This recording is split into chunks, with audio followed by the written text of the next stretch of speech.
Благодарам, почитуван председавач, почитуван заменик министар, почитувани представници на владата, почитувани пратеници.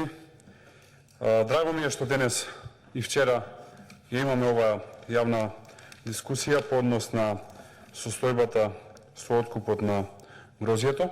Ова е иницијатива на пратеничката група на ВМРО-ДПМН и коалицијата за обнова на Македонија и вакви иницијативи ќе гледаме и во иднина, затоа што бевме на избори, се гледавме со луѓето, разговаравме за нивните проблеми и мора тие проблеми да се адресираат тука во собранието.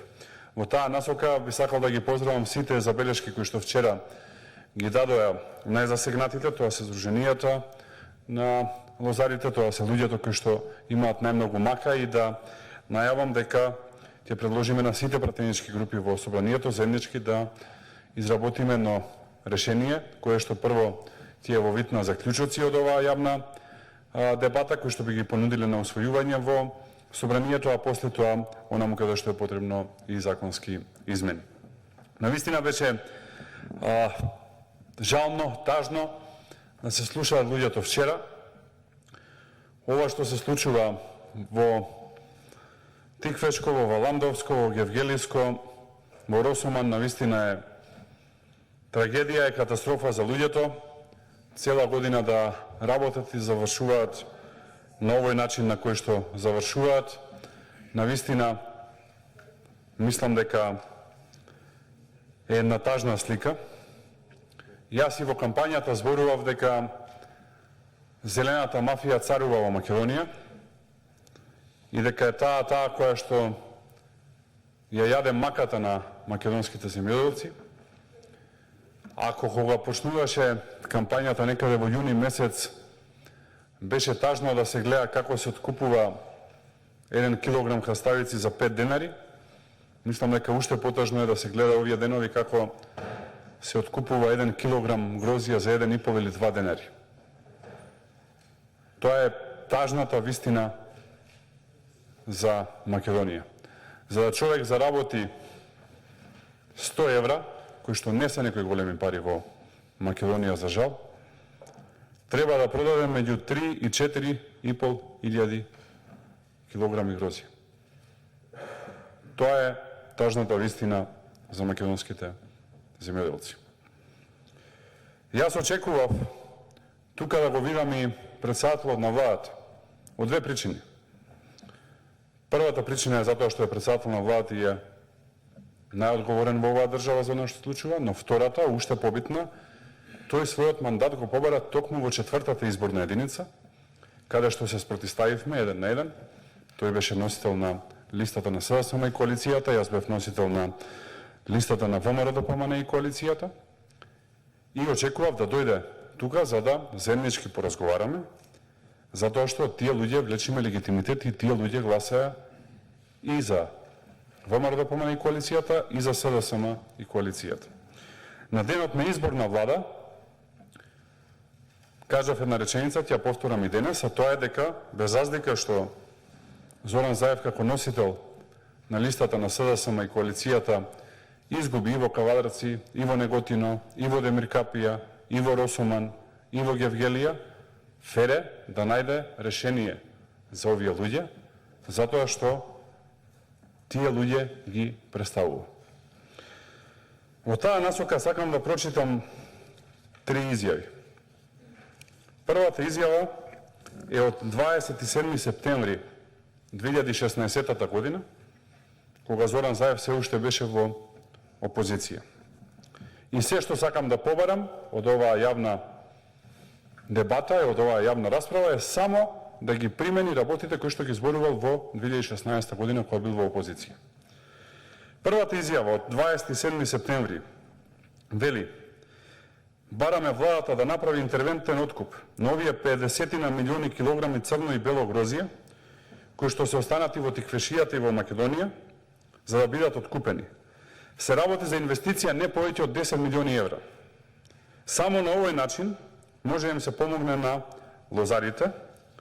Ако падне уште еднаш слана дожд, родот ќе отиде на земјата, ќе го изгубат тоа за кое работеле цела година и од што екзистираат.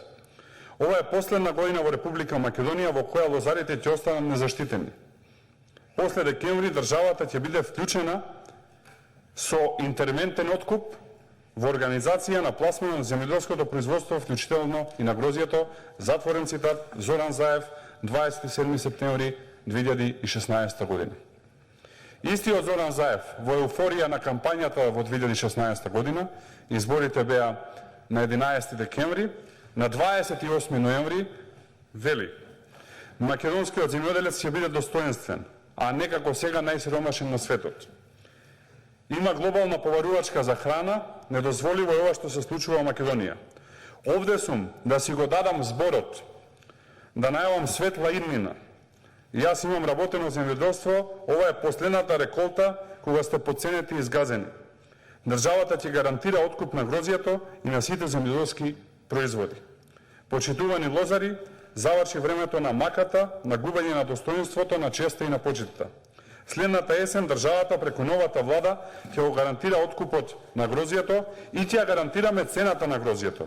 Уште напролет, помеѓу Свети Трифун, кога се зарежува грозјето, до мај ќе објавиме цената и на белото и на црното грозје, да знаете однапред по која цена ќе ви биде платен родот. Државата однапред ќе го плати грозјето, а ние после тоа ќе си имаме работа со откупувачите. Затворен цитат, Зоран Заев, 28 ноември 2016 година. Она што јас денес го барам од оваа јавна расправа е Зоран Заев да си го испочитува тоа што го ветил пред лозарите во 2016 година. Ни плюс, ни минус. Како што ветил, како што кажал, ова се негови зборови, ова не се мои зборови, да си го вети и да го исполни, и на тој начин ќе има целокупната подршка од сите нас овдека, затоа што јавно кажаниот збор е многу тешка работа. Особено од нас кои што сме на врвни позиции. Носител во изборна единица е една од најголема чест која што можете да добиете на било кои избори. Тој беше носител на овие избори, беше носител на претходните избори во четвртата изборна единица. Ова го кажал за лозарите и за земјоделците, повикувам истото да го реализира. За споредба, веќе оваа година, на 8 септември, истиот Зоран Заев кажал: договоривме откупна цена на вранецот од 11 денари, додека за Смедеревката 9 денари. Затворен цитат.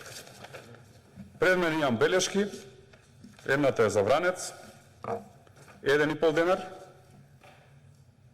а вети 11 денари. Втората е за Смедеревка, 2 денари, вети 9 денари.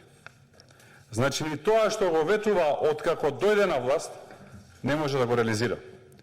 Така што проблемот, почитувани, во оваа држава има име и презиме, се вика Зоран Заев, се вика старо-новата влада на лагата. Оваа старо-нова влада не е на лагата само затоа што едните ветуваат дека нема да коалицираат со Дуи, а другите ветуваат дека ќе имаат премиер, па еве едните немаат премиера, а другите коалицираат со Дуи, туку затоа што ветија многу работи и тие работи ги излажеа. Моето барање, како пратеник во Македонското собрание, како човек кој што ја добил довербата од четвртата изборна единица, е само да се реализира тоа што Зоран Заев го ветил во 2016 година. А тоа е гарантиран откуп, тоа се гарантирани цени, тоа се договори за лозарите, тоа е да се знае некаде околу Свети Трифун кои се цените и колку ќе се откупи, и тоа е државата да направи интервентен откуп во ваква ситуација каква што имаме сега, затоа што ако во 2016 година 10 милиони евра за Зоран Заев не биле проблем, не гледам како се проблем во 2020 година, ќе намалат малце со празно вртење камионите во рек Битола, струмичките камиони, и ќе најдат пари да им го купат на луѓето грозјето и во Кавадаречко, и во Неготинско, и во Демиркаписко, и во Росоман, и во Валандово, и во Гевгелија. Многу едноставно е решението. Интервентен откуп, нека го направи државата, само да го испочитува тоа што го ветил Зоран Заев во 2016 година, и ние нема потреба да имаме денес јавна дебата овдека. Знам дека на многумина ова ќе им прозвучи иронично, но јас верувам во јавно дадениот збор. Сепак човекот кој што го дал јавно дадениот збор нема голем кредибилитет, затоа што нели ветуваше, се колнеше во жицата, во семето, во племето и така натака, дека нема името на држава да се промени, па еве гледаме се промени. И заради таа причина, затоа што едно е во што јас верувам и што очекувам, а друга е реалноста, барам од тука овие работи да се направат и да влезат како заклучок во заклучоците од оваа јавна расправа. Тоа е прво, државата да направи сега интервентен откуп на сето неоткупено грозје. Второ, да се даде гарантирани цени на возарите, кои што јасно ќе бидат истакнати уште околу Свети Трифун. Трето, државата да го откупува, па после тоа да се има работа со винариите.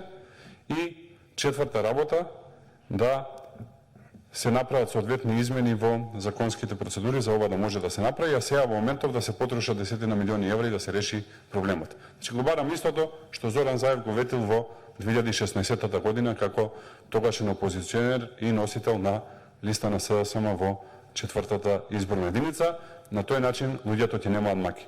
Останавме ли вака како што сме сега, маките само ќе растат, тешко и на луѓето, тешко и на производителите.